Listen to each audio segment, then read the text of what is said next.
Assalamualaikum warahmatullahi wabarakatuh. Selamat berjumpa kembali dengan channel Ade Rizal Spiritual. Channel ini khusus berbicara tentang segala hal yang berkaitan dengan spiritual. Beberapa waktu yang lalu kita telah berbicara tentang kisah-kisah sufi. Apa itu sufi? Banyak terminologi yang membicarakan pengertian atau konsep dari kata sufi itu sendiri. Namun yang kita bicarakan adalah pengalaman-pengalaman sufistik orang-orang yang berada dalam perjalanan mencari keridhaan Allah Subhanahu wa taala melalui zikrullah. Tentu saja zikir di sini yang dimaksud bukan semata-mata zikir yang didapatkan dari kitab-kitab doa-doa. Tetapi zikir di sini adalah zikir yang ditalkinkan oleh guru yang mendapat ijazah untuk mentalkinkan zikir kepada orang-orang, yang bisa juga kita sebut dengan guru talkin. Dengan menerima talkin zikir dari guru talkin tersebut, maka bermulalah perjalanan menuju kedekatan kepada Allah Subhanahu wa taala, menuju keridaan Allah Subhanahu wa taala. Dalam perjalanan mendekatkan diri kepada Allah Subhanahu wa taala, dalam perjalanan menuju keridaan Allah Subhanahu wa taala, banyak fenomena-fenomena spiritual yang terjadi bagi seorang sufi tersebut, yang mereka disebut dengan salik, orang yang berada dalam perjalanan. Sekarang, pengalaman-pengalaman spiritual macam apa yang sering ditemukan oleh orang yang sedang menempuh perjalanan menuju kedekatan kepada Allah Subhanahu wa taala? Ikuti video ini sampai selesai dan jangan lupa subscribe, like, and share. Terima kasih.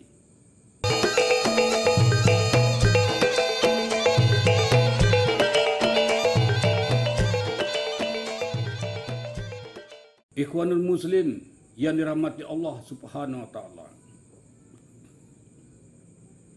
Di dalam peramalan zikir bagi seorang sufi, berbagai pengalaman-pengalaman spiritual yang ditemukan selama mereka melakukan ubudiyah kepada Allah Subhanahu wa taala.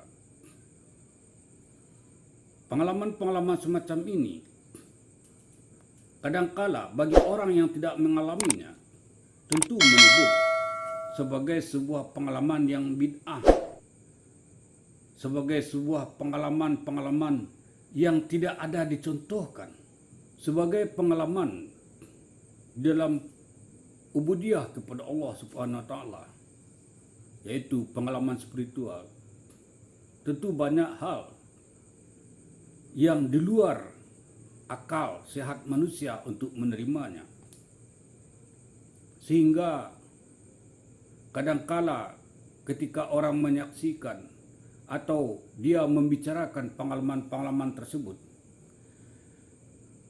lalu orang akan mengatakan pengalamannya itu tidak masuk di akal, bid'ah, zindik, dan segala macamnya. Namun terlepas dari semua hal itu, bahwa pengalaman-pengalaman spiritual yang dialami seorang pejalan, seorang penuntut keridhaan Allah Subhanahu wa taala itu. Jelas-jelas sebuah pengalaman yang berada di alam wilayah zauq. Tidak berada dalam wilayah akal, tidak berada dalam wilayah pikiran. Karena berada di dalam wilayah zauq, maka orang yang tidak mengalami tentu dia mengatakan bahwa peristiwa itu, pengalaman itu tidak mungkin. Sama orang ketika berada di sebuah kolam, ketika orang masuk ke dalam kolam itu, ia akan mengatakan air itu dingin. Dan ia merasakan kedinginan itu yang sangat luar biasa sekali. Sehingga menyesak nafasnya karena ia sudah tenggelam di dalam kolam itu sendiri. Sementara orang yang berada di luar kolam itu akan mengatakan apa yang diucapkan orang itu setelah dia keluar dari kolam itu akan mengatakan perkataan itu tidak masuk di akal. Karena dia melihat air itu biasa-biasa saja, tidak menyesakkan dan tidak merasa dingin. Karena ia tidak masuk ke dalam itu. Ia tidak masuk ke dalam kolam itu. Sehingga orang sufi mengatakan kalau dia tidak merasakan, dia tidak akan mengetahui. Kalau kita mengatakan cabai itu pedas, bagi orang yang tidak pernah merasa cabai, memakan cabai, tentu dia tidak mengatakan cabai itu pedas. Tapi kalau dia merasakan, mencoba, mencicipi cabai itu, dia juga akan mengatakan hal yang sama. Seperti dikatakan orang yang pernah memakan cabai itu sendiri. Jadi wilayah zauq adalah wilayah memang sukar untuk diucapkan. Bahkan ketika dia mengalami sebuah peristiwa spiritual, keluh lidahnya untuk mengucapkan apa yang dirasakannya itu.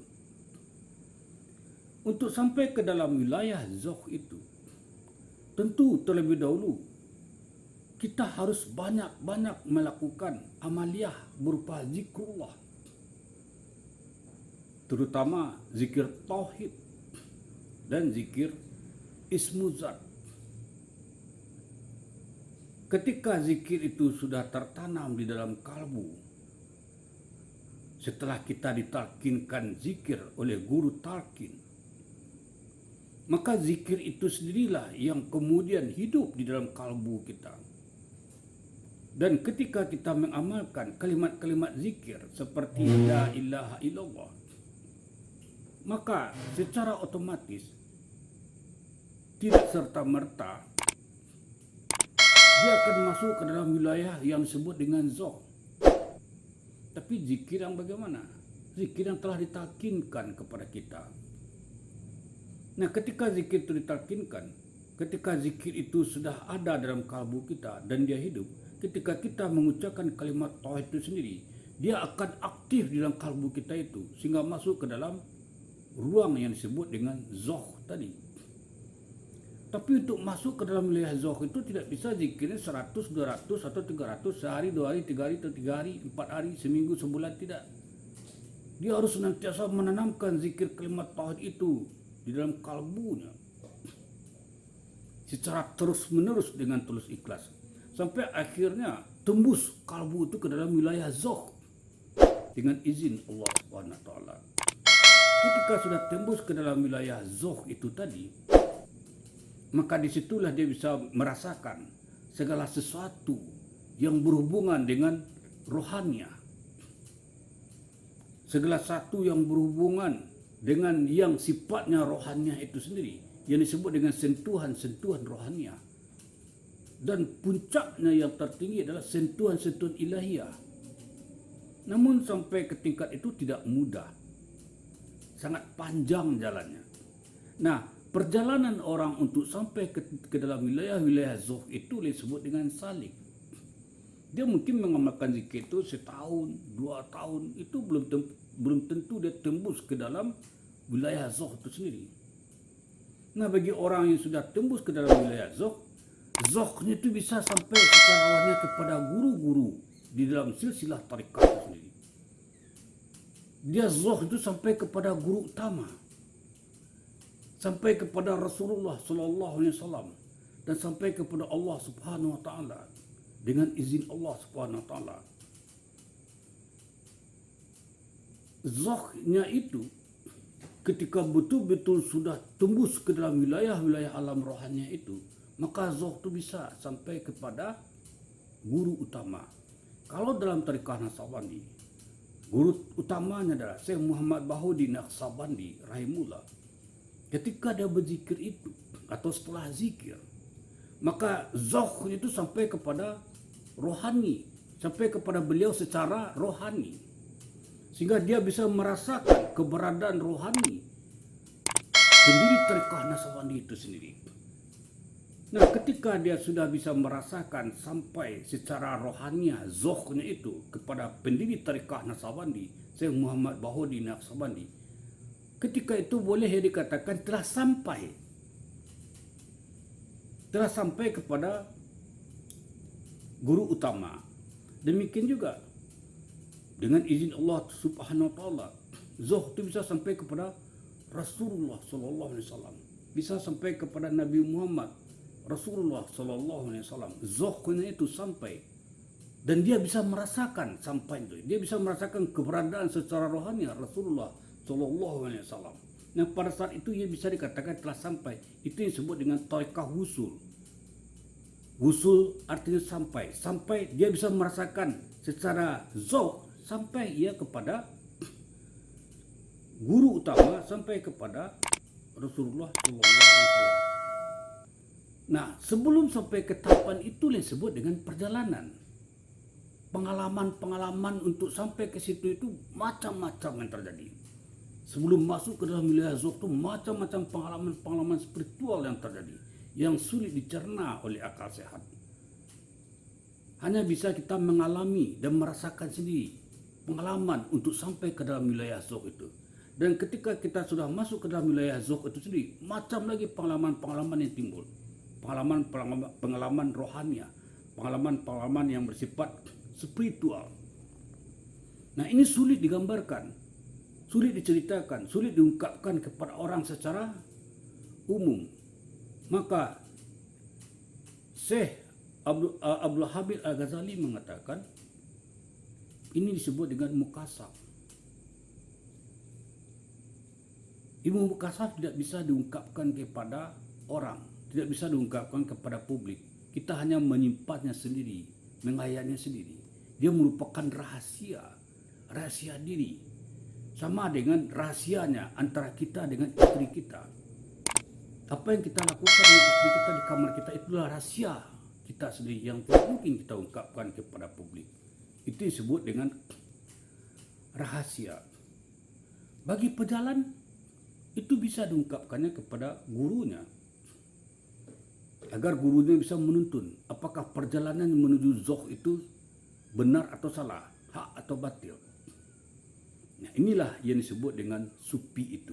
Supi itu adalah menuju perjalanan, menuju keridhaan Allah. Tapi itu sampai kepada perjalanan menuju kepada Allah itu banyak berbagai pengalaman spiritual yang timbul untuk masuk ke dalam wilayah zauq. Wilayah zauq itu adalah ranah di mana adanya terjadinya komunikasi secara rohani dengan guru-guru dalam silsilah tariqah yang bersangkutan. Nah, ketika dia sampai ke dalam ranah zauq itu sendiri, bisa dia akses relasi, konektivitas secara rohani dengan guru-guru, termasuk dengan guru utama. Dan dia merasakan konektivitas itu sendiri secara rohani di dalam zauqnya. Baru dikatakan dia usul sampai. Saudara ikhwanul muslim yang dirahmati Allah Subhanahu wa taala. Itulah sekelumit tentang pengertian apa itu yang disebut dengan sufi. Ini kisah-kisah sufi itu kisah-kisah perjalanan, bagaimana dia menempuh perjalanan spiritual menuju kepada keridhaan Allah Subhanahu wa taala. Demikian saja. Mohon maaf wabillahi taufiq wal hidayah. Assalamualaikum warahmatullahi wabarakatuh.